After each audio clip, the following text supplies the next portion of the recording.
All right, hello everyone. It's August 2nd, 2016. Just almost a month after Sundance. So a little bit to go into that. That was in the Blue Mountains of Oregon. It was from July 6th to the 10th. So we did 4 days, no food, no water. With after the second day, actually, we got to have 2 small cups of this huckleberry tea. It's used ceremonially, and it's also physically used so that we don't have kidney and liver shutdown, because we are going 4 days, and we're in the heat and the sun and all that kind of stuff. But anyway, so that happened, and if you've been watching my other videos, you know it definitely was freaking me out pretty bad, in a good way. But just really hitting on the mortality of, we go under the knife, we are cut open, and we have pegs put through us and tied up to a tree, and we release and pull off those pegs, and it rips holes in our flesh.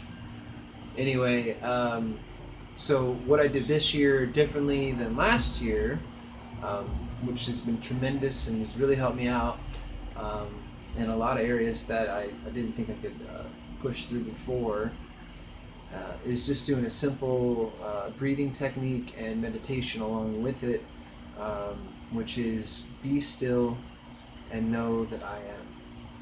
So I would say be still and know I am. So each breath had its own part. So since I've come to where I'm at now, I was in Washington and Oregon for that part. I was living out in eastern Washington, did the Sundance in the Blue Mountains of Oregon, about 2.5 hours from where I was living in Washington.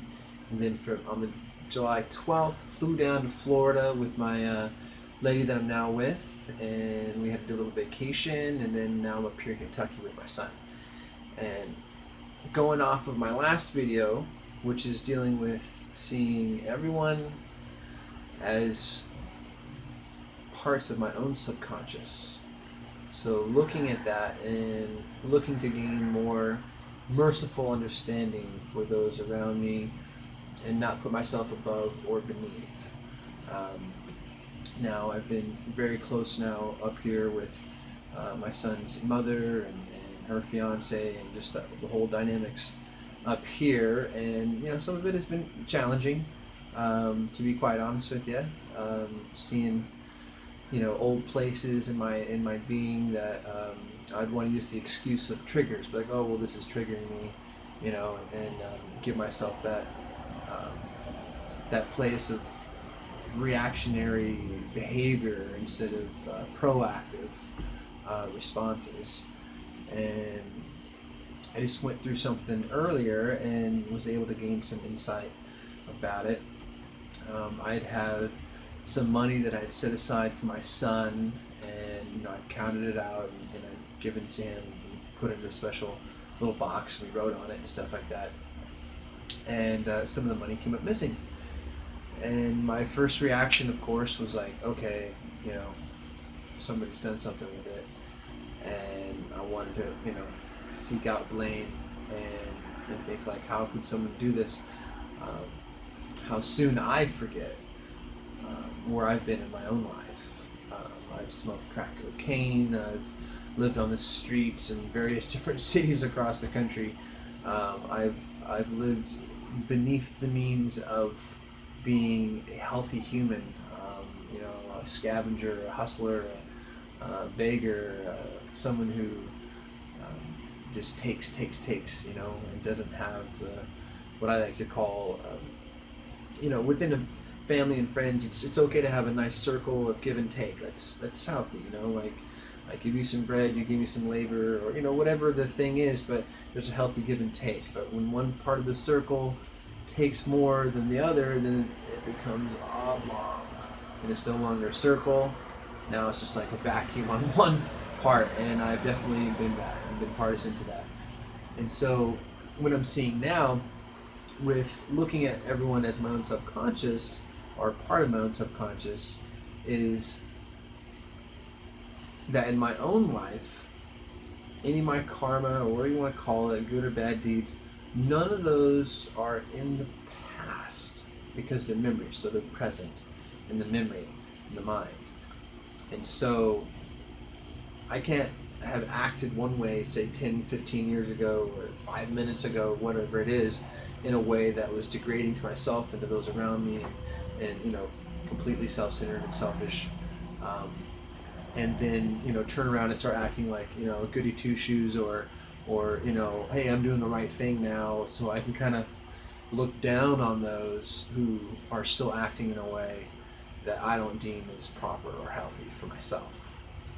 Which leads me to another thing. So, for years, I've struggled with this idea that I felt I was held to a certain standard of life that I felt like others were able to get away with. And thankfully, I did the 12-step program, and really got involved with that.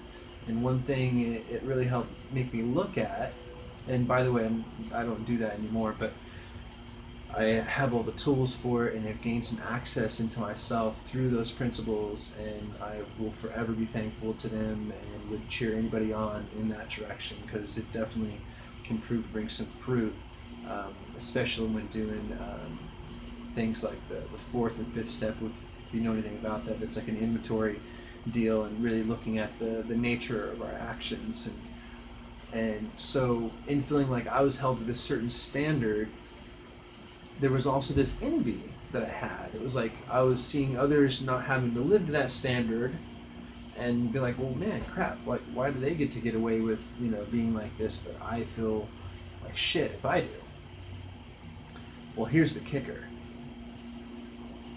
When I'm coming close to awakening, spiritual enlightenment, whatever you want to call it, drawing near to God, that's when this struggle, I really believe, kind of begins to surface in the mind. So it's like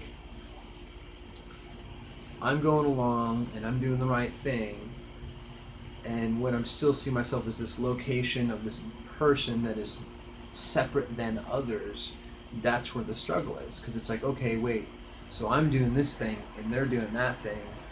Yeah, whatever, I may have been like, this bad, influence on myself and others before, but look, I'm doing this good thing now, so I must be on the right path. I'm a born-again Christian, or I'm the spiritually enlightened one, or whatever story it is that I want to tell myself. But if everyone is a part of my own subconscious, then it's all me. So as long as I'm looking at another and judging them and thinking, well, I'm beyond that, I don't live like that anymore, then I'm still not embracing a part of myself. And if you listen to some other videos, I was talking about having this idea of like pulling the tablecloth or the sheet from underneath the table settings without disrupting the top. And so now, and the best way for me to do that was through my love and prayer and devotion to seeing the most fruitful love happen in other people's lives, in the sense of caring and knowing that they have value and matter, and building them up inside of my spirit instead of trying to tear them down or judge them. So where I'm at with this right now is I'm looking at myself and I'm saying, okay, so if all of my actions are really all present right now, the fact that I smoke crack and lived on the streets and all these different things that I've done across the country in the United States, I can't wipe those out. I mean, yeah, granted, under like divine providence and protection, like it's all been cleaned and it's all like gone in that sense. But that's still a part of my subconscious. And so then anybody who I see who's actually living in those actions in my daily life now are being reflective of who I was and also who I am. It's like, I said this before, it's not until I saw myself as the devil that I won the devil to be forgiven. And that's a pretty powerful deal right there. So